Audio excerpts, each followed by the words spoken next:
Monsieur Éric Duhaime. Un discours pour galvaniser les troupes. Êtes-vous tanné de trop payer pour en recevoir de moins en moins? Oui! Bien, le Québec au grand complet est écœuré. Utilisant l'analogie du hockey, Éric Duhaime décrit les dernières années du Parti conservateur en 3 périodes. Mais la première période pour nous autres, là, c'était de passer de la marginalité à un grand parti. Puis notre deuxième période, bien, c'était les 3 dernières années. C'était de prouver qu'on est un parti qui est en train de se professionnaliser. La troisième est entamée, dit-il, celle des batailles à venir. Puis on talonne le PQ. On peut célébrer. À commencer par l'élection partielle du 23 février dans Chicoutimi. Vous avez le choix, Jean de Chicoutimi.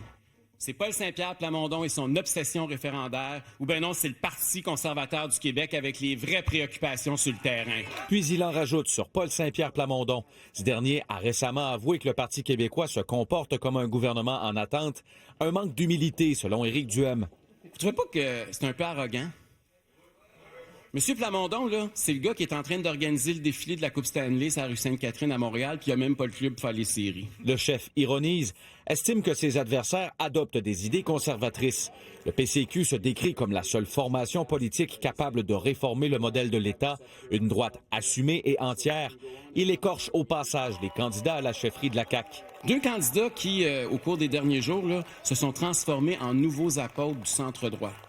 Puis d'ailleurs, nos idées, non seulement on en a une quantité industrielle, mais elles sont tellement bonnes que tous nos adversaires essaient de nous les voler. Pour la circonscription de Vachon, Madame Martine Boucher. Le parti a procédé à l'annonce de 10 nouvelles candidatures en vue des prochaines élections. Conscient des échecs du passé, un vent d'espoir souffle, disent les conservateurs. C'est le gros bon sens.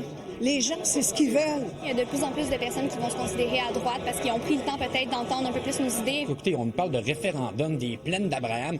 Les gens, là, c'est pas de ça qu'ils te parlent sur le terrain. Ils te parlent du coût de la vie. Quant à Éric Duhaime, il confirme qu'il sera candidat dans la grande région de Québec, mais refuse pour l'instant d'en dévoiler la circonscription. J'aimerais beaucoup représenter un peu plus la ruralité. C'est quelque chose d'important. Tous les autres chefs proviennent de la grande région de Montréal.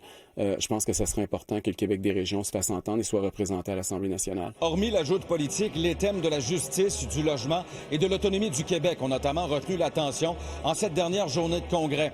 Le Parti conservateur s'engage également à abaisser les impôts autant pour les entreprises que pour les particuliers. Pierre-Antoine Gosselin, TVA Nouvelles, Lac-de-L'Âge.